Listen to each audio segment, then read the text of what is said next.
দত্ত মই দুলীয়াজানৰ পৰা আহিছোঁ মই জানুৱাৰী 6 তাৰিখে আহিছিলোঁ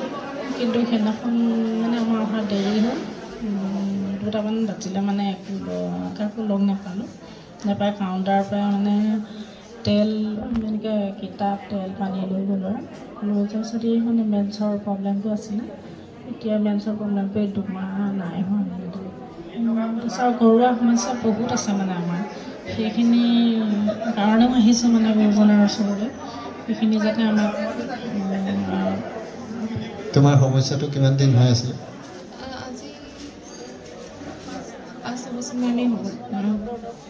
এতিয়া সুস্থ হৈছে হ'ব আমি ঈশ্বৰক ধন্যবাদ কামিহাৰ এইবিলাক বহুতখিনি ভাল পাইছোঁ মোৰ ঘূৰণি এটা আছিলে মানে কঁকালটো তেতিয়া আগতে কঁকালটো মানে অলপটো খোজকাঢ়িলে মোৰ মানে ইমানেই বিষ হয় এতিয়া মানে মই বহুত খোজো পাৰোঁ সেইখিনিকে মানে মই বহুতখিনি ভাল পাইছোঁ আৰু ঘৰুৱা সমস্যা মই বহুত সমাধান হৈছোঁ নামটো দীপালী সিঙৰ পৰা তোমাৰ নামটো ঋতিশা বৰা খোৱাঙত মই মানে প্ৰথম 17 জানুৱাৰীত আহিছিলোঁ 2021 তাৰপিছত অহাৰ পিছত মানে ইয়াৰ পৰা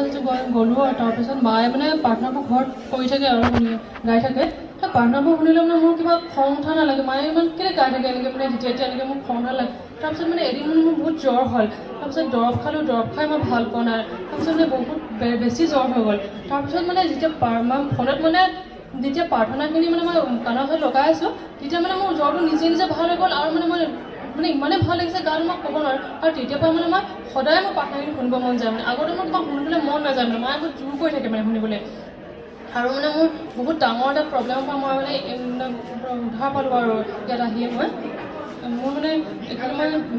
সমস্যাটো এনেকুৱা হৈছিলে যে কি মই বিয়া হৈছিলোঁ তাৰপিছত মানে মোৰ বস্তুখিনি মানে দৰাটোৰ ঘৰত আছিলে আৰু তাৰপৰা আনিব পৰা নাছিলোঁ মানে ইয়াত আহিয়ে মানে মোৰ সেই সমস্যাটো সমাধান হ'ল আৰু মোৰ চাইনাছৰ প্ৰব্লেম আছিলে তাৰপিছত আৰু মানে কি হয় হয়তো কথাতে মানে অলপ ভয় নালাগে সেইবোৰ বহুত সমস্যা মোৰ নাইকিয়া হ'ল আৰু কাণৰ অলপ বিষ আছিলে মানে সেইবোৰ ভাল হৈ গ'ল বহুতখিনি সমস্যা মোৰ সমাধান হ'ল